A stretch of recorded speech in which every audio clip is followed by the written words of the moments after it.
nakabantay oh. May mga bandito nakabantay.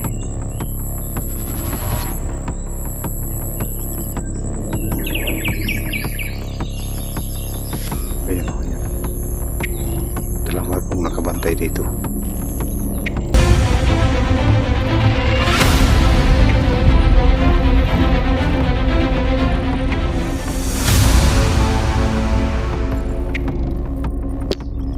Yan mga tol no, isang mapagpalang araw po sa inyo lahat mga kaidol. So ayan mga kaidol no, maraming salamat po sa patuloy na pagsuporta niyo po sa akin mga kaidol no. So ngayong araw na to mga kaidol, nakita ko po kasi yung huling upload ni Ibrahim sa kanyang YouTube channel ay ano po talaga si Ibrahim mga kaidol no, naabutan ko siya ng gabi doon. So wala man po akong dalang mga kaidol. Sana mabutan ko si Ibrahim mga kaidol no, na doon sa area mga kaidol, sa area ni Bagtik. So papunta po ako doon mga kaidol.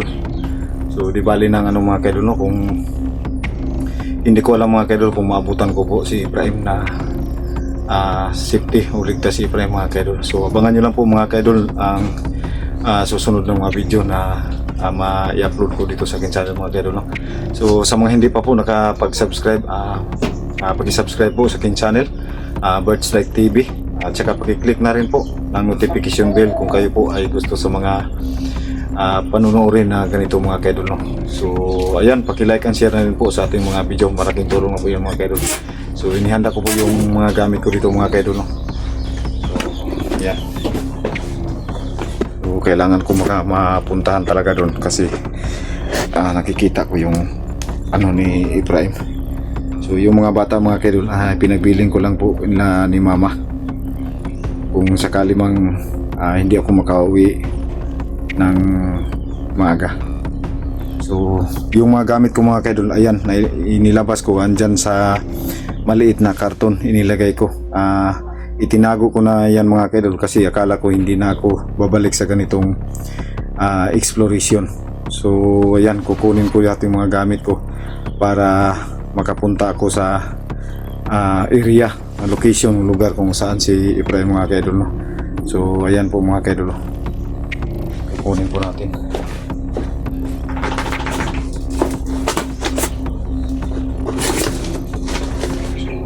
Ito yung mga gamit ko mga kaidol no? Nalagay ko sa maliit na karton. Yan, yung 45.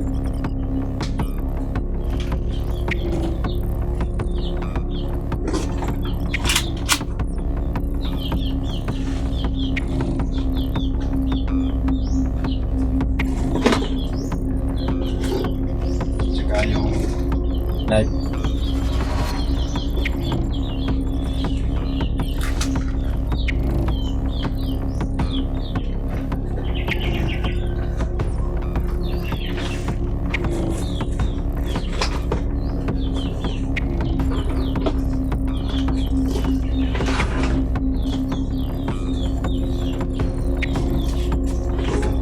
Kung mapuntahan talaga si Ibrahim.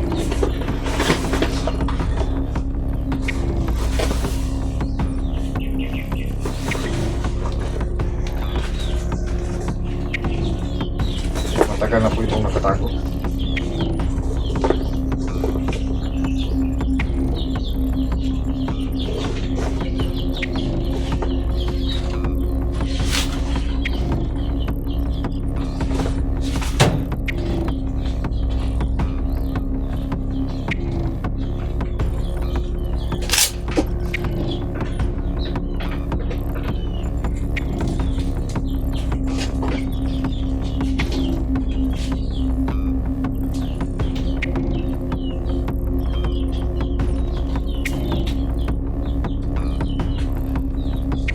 Sana mabutan ko si Ibrahim.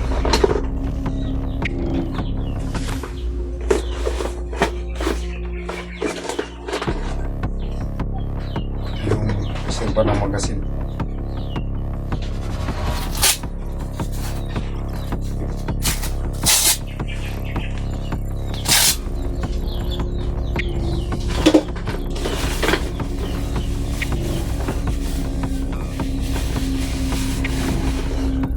Kunin ko rin rin yung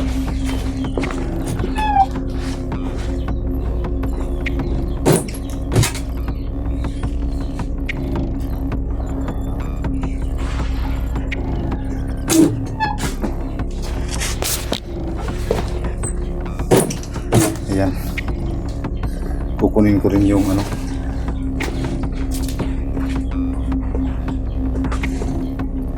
yung pintas ko kung mga ganun. Suntin ko na.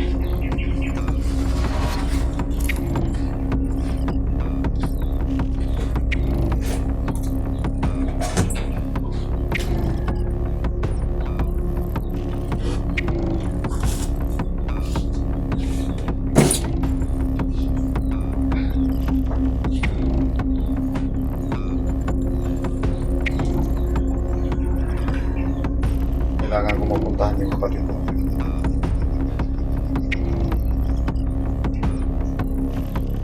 So, babiyahe pa po ako mga kaidolon, so hindi muna ako mag-video. Doon na lang ako sa area.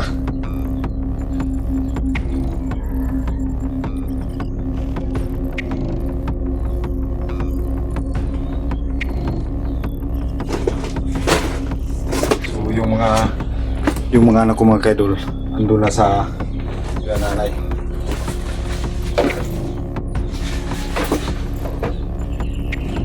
Bahala na to mga kaidol.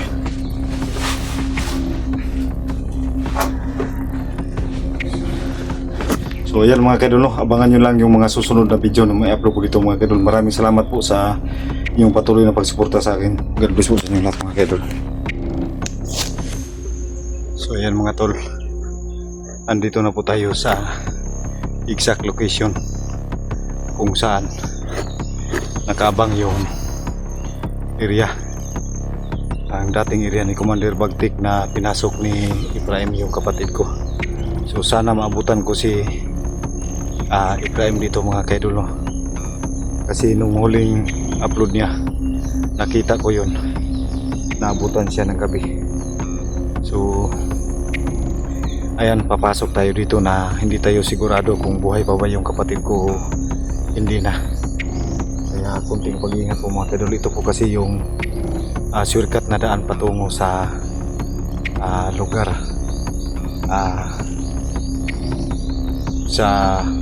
na pinasok ni Efraim, lugar ni Commander Bagtik. So hindi po tayo nakapagawa ng video mga tol, no, sa inumpisahan po natin dito tayo nagawa ng video para makapagtipid tayo ng baterya, no? Kung baka sakaling anuhin tayo o malubat yung cellphone natin. So nagtitipid tayo sa baterya mga kaidol. Tsaka sana makapag-upload tayo ng video dito para makita ng mga viewers natin kung ano yung kalagayan natin dito mga kaidol. So andito na tayo sa location mga kaidol. So yan ako dumaan kanina, hindi ako nakapagawa ng video.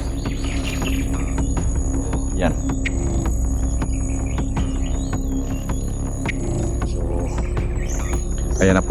Ayan na po yung manggahan. Ito po yung boundary. Dito po ako dumaan sa boundary mga kaidol. So yan, oh. Yan po ang boundary. So kung natatandaan nyo, ito po yung area ni Commander Bagtik dati. So si Commander Bagtik po ay nagbagong buhay na po, na tinulungan nila ni Kuya Bads at saka ni Alpha Gus 01. So nagbagong buhay na si Bagtik. So hindi tayo basta-bastang papasok doon mga tol, kasi hindi natin alam kung mayroon ba nakabantay dyan o wala, kasi hawak to ng mga bandido yung manggahan na to. So may posibilidad talaga 100% na may nakabantay dito. So ang gagawin po natin, unang hakbang po natin mga kaidol, no, kasi tayo lang po mag-isa, ay mag-iingat po tayo dito. Huwag tayo, hindi po ako basta-basta ang lulusob doon papasok sa manggahan. Ang gagawin ko po ngayon, unang hakbang ay magmasid muna sa paligid. So kailangan nating mag-ingat mga tol para masafety po tayo.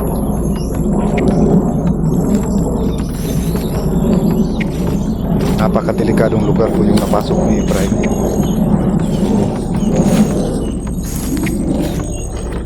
Iwan ko ba sa kapatid ko mga kaidol, pabigla-biglang pumasok sa lugar na hindi man lang nakapagpaalam sa akin. Sana na advisean ko si Ibrahim na huwag kang papasok doon na mag-isa kasi napakadelikado. So matagal na po akong hindi nakapag explore mga kaidol, no. So tinantanan po tayo ng nung aswang na gumagambala sa ating bahay. Nung simula nung nakapaglagay tayo ng pangontra sa kanila, hindi na talaga sila bumalik. So yan, panibagong hakbang naman to sa buhay mga kaidol. Sana, iwan ko ba mga kaidol, parang hindi natapos-tapos tong kaguluhan na to. Parang hindi kami tinitigilan. Ang akala namin talaga ay nag-ano na sila, ay nawala na sila, no. So yun pala ay nagpapalakas sila ng puwersa para huntingin kaming mga hunters na mga vlogger ng kagaya namin. So sa lahat ng mga hunters dyan, kapareho namin, mag-iingat po kayo dahil tayo po ang target ng mga masasamang loob na tutugisin o kahit pamilya natin idadamay nila. So mag-iingat po kayo mga hunters, mga kaubang hunters, mga kasamahan, no? So ayan, yan na po yung lugar mga tol, no? So tingnan po nyo, napaka ng lugar. Ayan, no? So dito tayo dadaan ngayon sa bandang giliran para malaman natin, makita natin kung sakali mang may bantay. So sana tol, maabutan pa kita.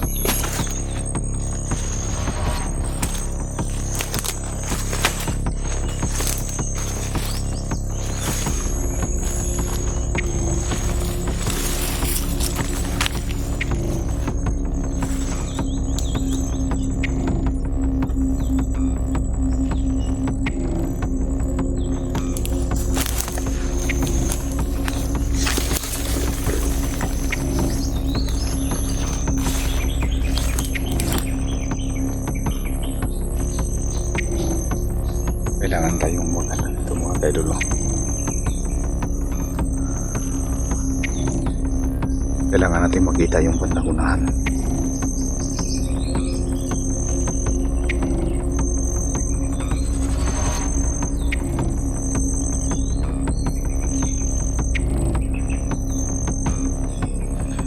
At sa bandang likuran din natin, baka may nakasunod sa atin mga kaidol, no? Kailangan talaga natin mag-iingat.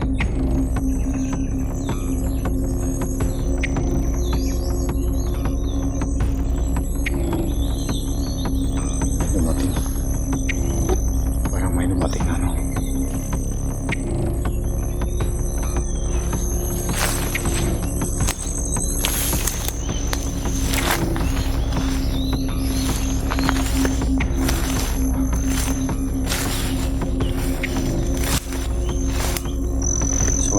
Andito na tayo sa gilid ng manggahan. So titignan natin. Ayan mga tol. So ayan, pinabantayan talaga ng gusto. So may nakita na po tayong isa doon. Medyo malayo, hindi maabot sa kamera natin.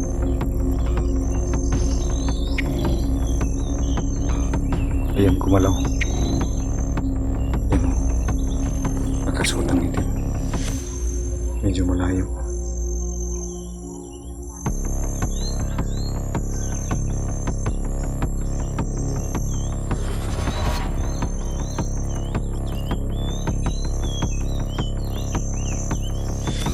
Hindi masyadong may nakabantay talaga.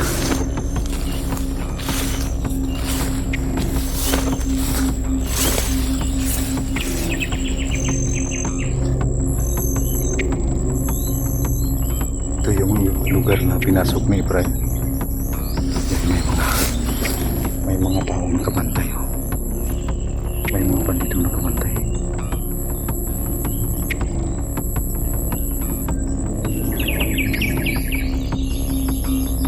Ayan, oh, ayan. Dalawa pong nakabantay dito.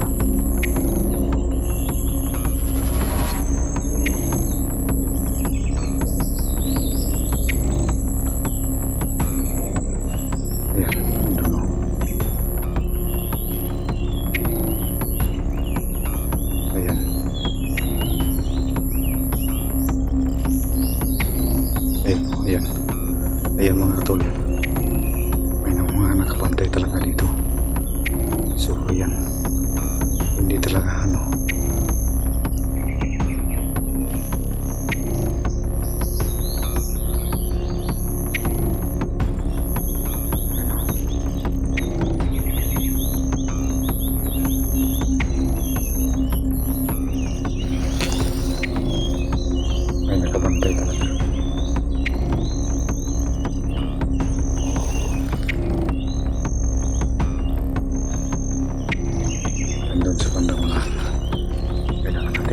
Dito. Baka patibong na to.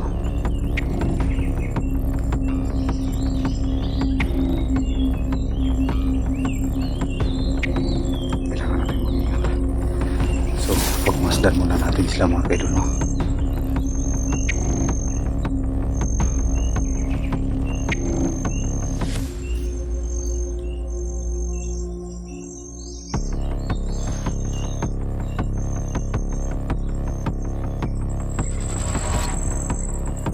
So, ayan, no? Yung isa umikot, yung isa.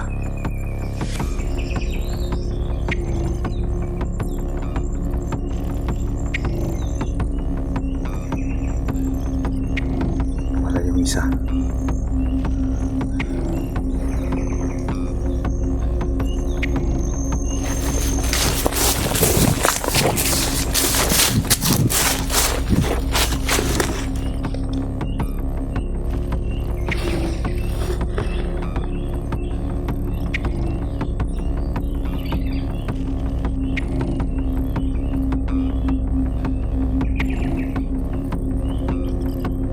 Diyan pa rin po sila.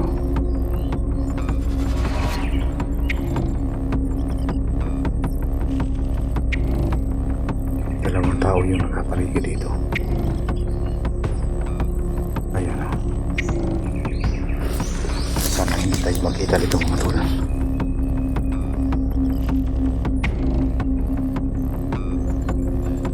Magtago lang muna tayo dito. Baka marami sila dito.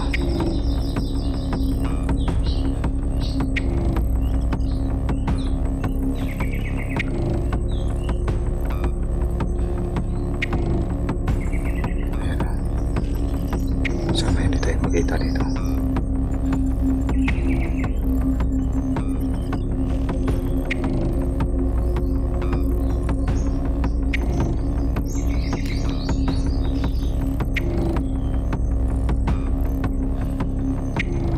Nandun sila sa bandang unahan. Sana ligtas pa si Prime. Sana nakalabas siya. Sana rin maabutan ko pa siya.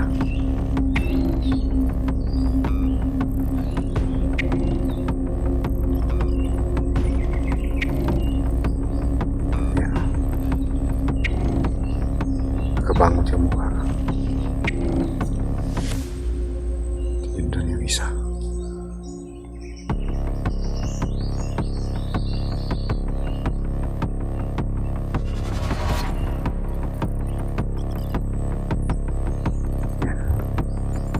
Nakabantay talaga.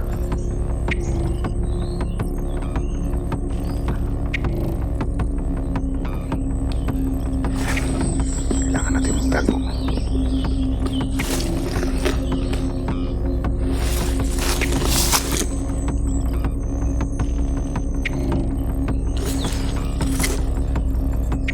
Ano yung isa? Umaikot yung isa, umaikot.